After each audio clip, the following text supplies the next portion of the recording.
Hello there, everybody. Welcome. This is me, Owen Fitzpatrick. Delighted to be with you.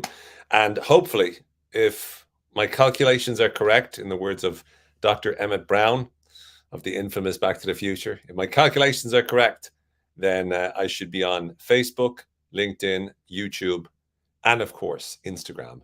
Hey, Elia. Hey, Bornya. Hey, Pacho. Hey, Ali. Hey, Stefano. Hope you're all keeping very, very well. Please say hello to me on Facebook or LinkedIn and YouTube if you're seeing this right now. Hey, Deborah. Good to see y'all. Sometimes your names come up and your names aren't your actual names. So if so, that's unfortunate. So anyway, hi, Martina. Hey, Greg. How are you doing? Hey, Chris. Hey, Elaine. How are you? So good to see you all.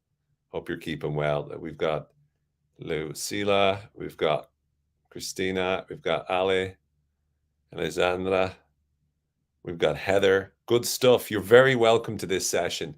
Pacho, how's it going? Good to see you. And Deborah, of course. Hey, Jilly. So, what we're going to be covering in this session is mastering your influence. And for the next few minutes, what I want to do is provide you with some new insights around influence that you may not have heard before. You may not be familiar with them. They're not the standard kind of influence strategies that might be you might have heard people talk about. Hey, Roisin. Hey, Patricia. How's it going? We got Sandra. How you doing? We got Charlotte. We got Martinez. Hey, Martinez. How you doing, buddy? So we've got a lot of people. So let's get straight to it. Last week, if you were with me, you know that I covered mastering your mind, first of all. And we talked about 5 different strategies to help you to be more effective at mastering your emotions.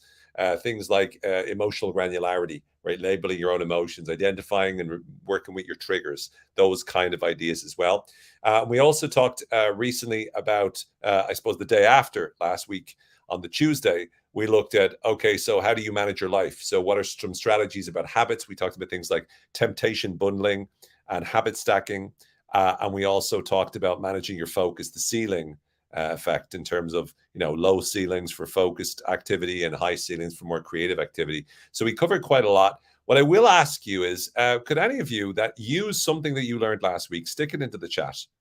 Let us know what you talked about last week if you can. Put it into the chat. Sorry, Carola. I think everyone else is hearing me. I'm pretty sure. Hey, Jason. Hey, Darren.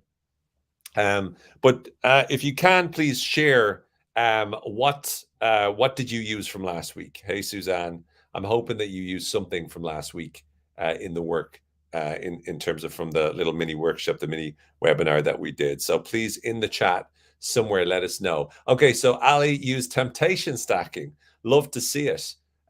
Great to hear. Thank you. Hey, Sergio. Nice to hear that you use that. Anyone else use anything for managing your mind or indeed managing your life? The habit stuff we talked about, temptation bundling, habit stacking. We talked about, like I said, the ceiling effect. We talked about using questions to get your focus as well. Heather used ceiling shifting and her focus improved. Fantastic. Great to hear it, Heather. Great stuff. I love this. I love when you do this. I love when you're actually applying this sort of stuff. Great. Good stuff.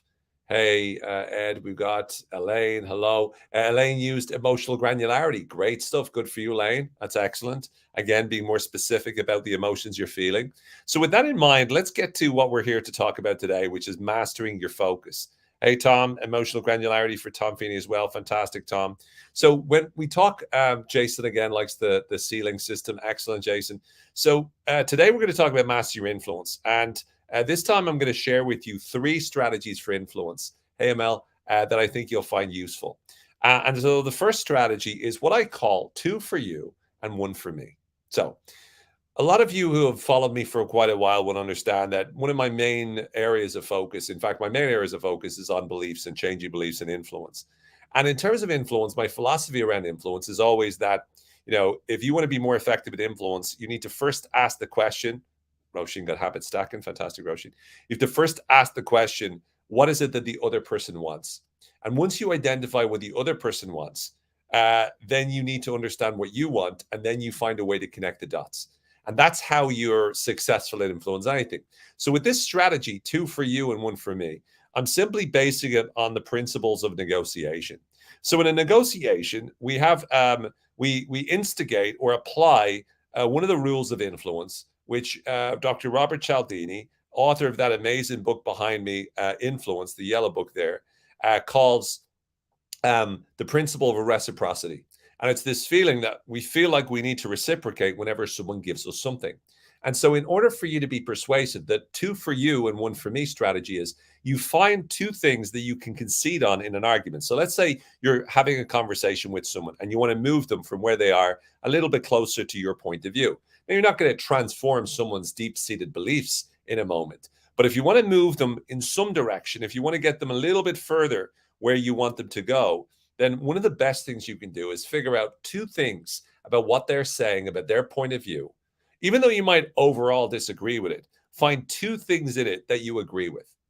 And so as you're listening to them, share with them, when you said this makes a lot of sense. And I see where you're coming from with this particular perspective. That's something that I would also agree with. So what you're doing is with two for you and one for me, you're finding two things about that person's argument that you agree with.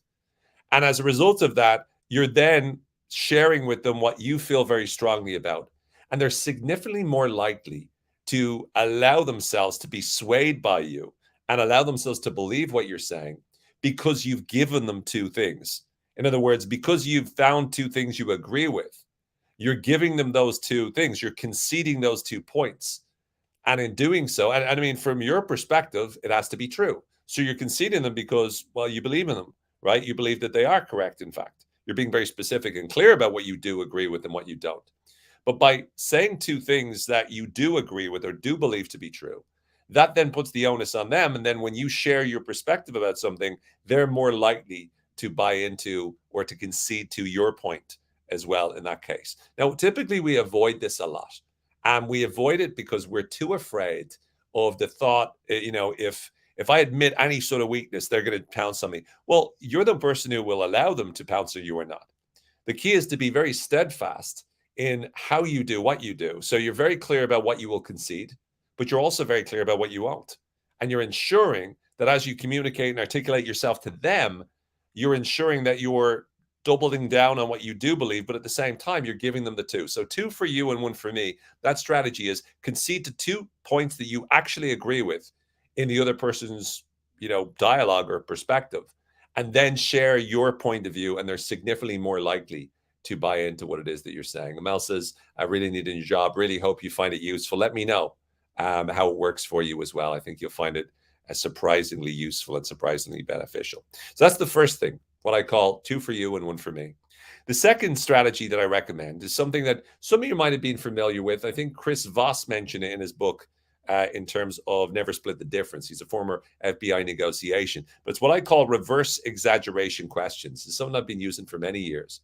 And it's a really cool technique because what you're doing is you're kind of using reverse psychology, because instead of asking them to comply with a request, you're saying, is there absolutely no way you could consider doing this? Is this completely and totally off the table? Is there no way you're even going to look at this?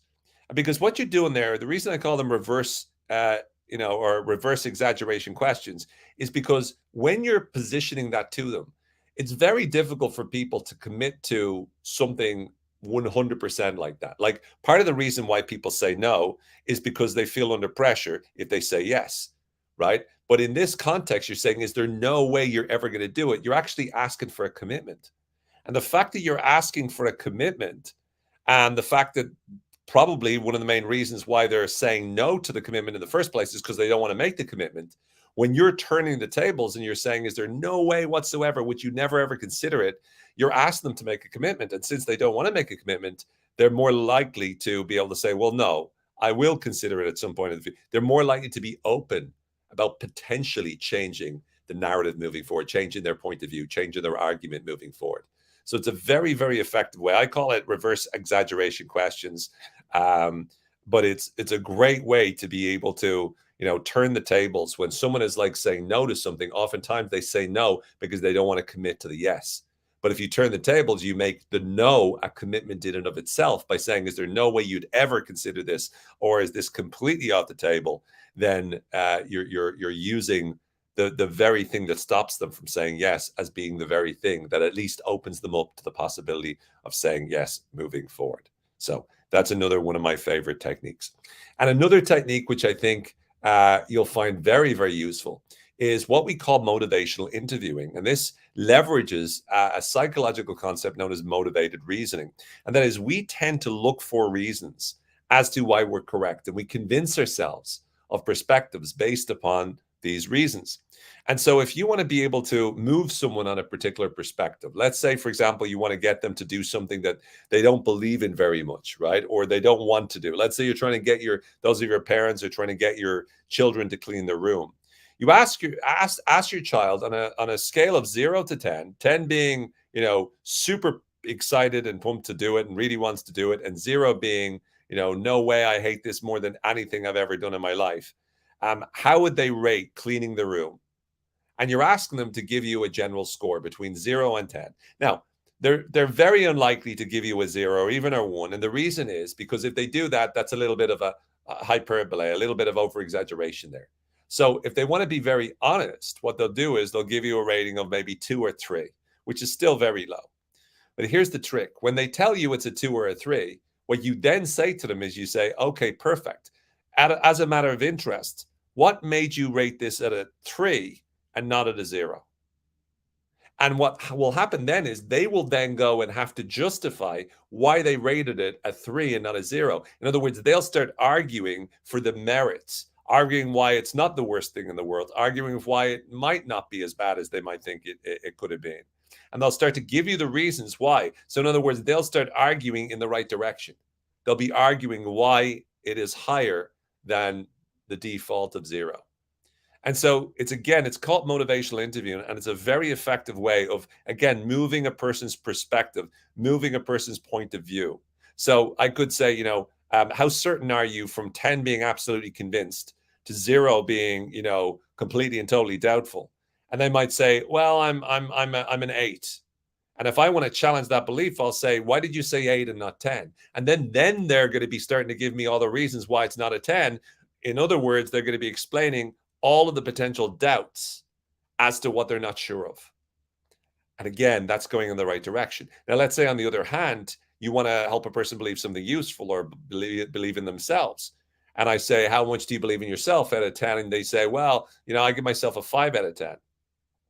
And you say, well, in that case, you want to get them focused on, believing more, right? And so what you want them arguing is to explain why, it's a 5. So you would go, why did you give yourself a 5, not a 3? Because then they start explaining why they're actually better than a 3, why they're better than a 4, which is exactly what you're looking for. So again, whatever you want to convince them, you use this rating scale. And if you wanted to go higher, you ask, well, why did you not do it lower? And if you want them to go lower, you ask the question, well, why didn't you label it higher? And that way you can actually affect the direction and the motivation that they use. So again, that's called motivational interview. And I'm telling you, it's really powerful, really effective. Highly recommend you use it. So let me sort of recap the 3 strategies that we talked about today to help you to master influence.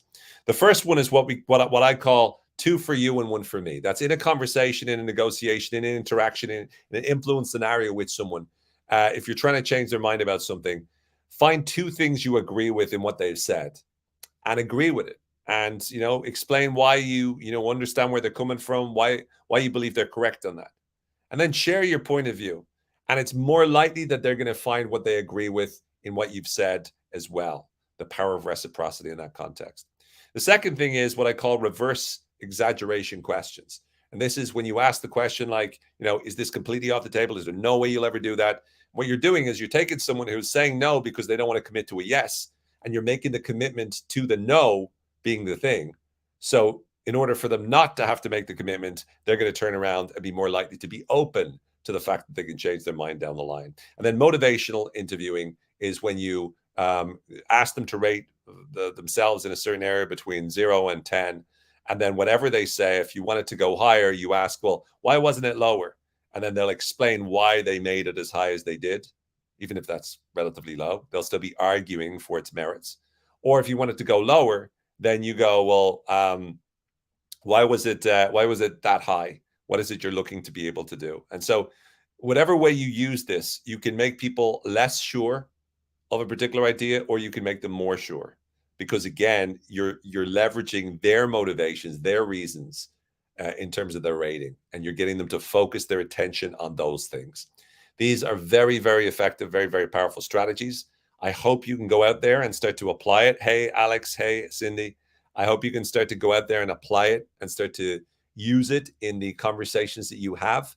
For those of you who are interested in learning more, I know some of you on this on the chat I will be seeing in the future. But for those of you interested, we are running out of tickets. We will be probably closing up shop in the next week or so.